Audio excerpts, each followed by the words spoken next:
Hello everyone and welcome to No More Mondays. Not no as in N-O, but no as in K-N-O-W.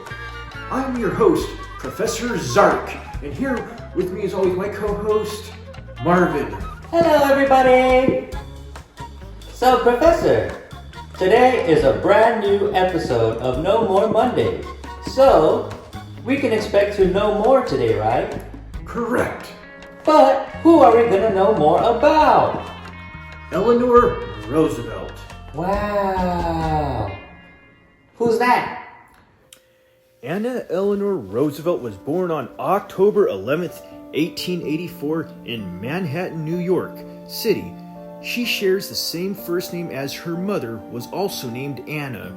Her mother's full name was Anna Rebecca Hall Roosevelt. Eleanor was the oldest in her family. She had two younger brothers, one named Elliott Bullock Roosevelt Jr., named after their father, Elliott Bullock Roosevelt Sr., and the youngest brother named Gracie Hall Roosevelt. She was a niece of President Theodore Roosevelt. Eleanor grew up in a wealthy family that attached great value to community service. She also had a difficult childhood as she lost her parents and a brother. After the death of her parents, Eleanor's maternal grandmother raised her.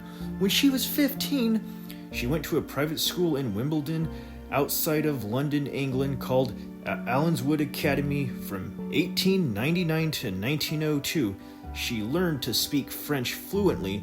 On March 17, 1905, Eleanor married Franklin Roosevelt, who was her fifth cousin once removed. They had 6 children together. When Franklin Roosevelt became president in 1932, Eleanor became the First Lady.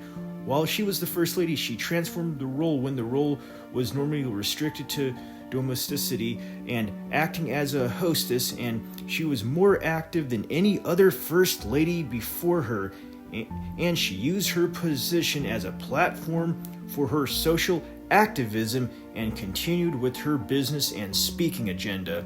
She was the very first presidential spouse to write a daily newspaper column, write a monthly magazine column, host a weekly radio show, and hold regular press conferences. During the Great Depression, she aided her husband in coming up with solutions for many issues. During the Great Depression, Eleanor played a key role in the formation of the National Youth Administration, which operated from 1935 to 1943.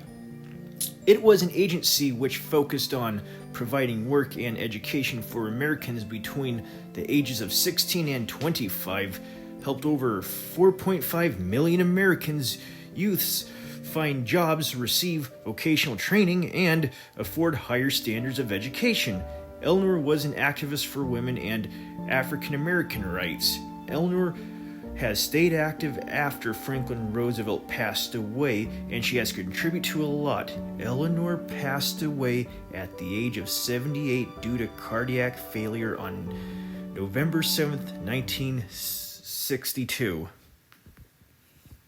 Wow! Eleanor Roosevelt really did a lot when she was the First Lady. Indeed she did. She went above and beyond. You know, Professor, I'm really glad we learned about her today. I always thought Eleanor Roosevelt was just the name of a Beatles song. That's Eleanor Rigby. Oh, well, who's that? Well, we will talk about that after the show. Okay. And thank you guys for watching, and we'll see you next week for No More Mondays.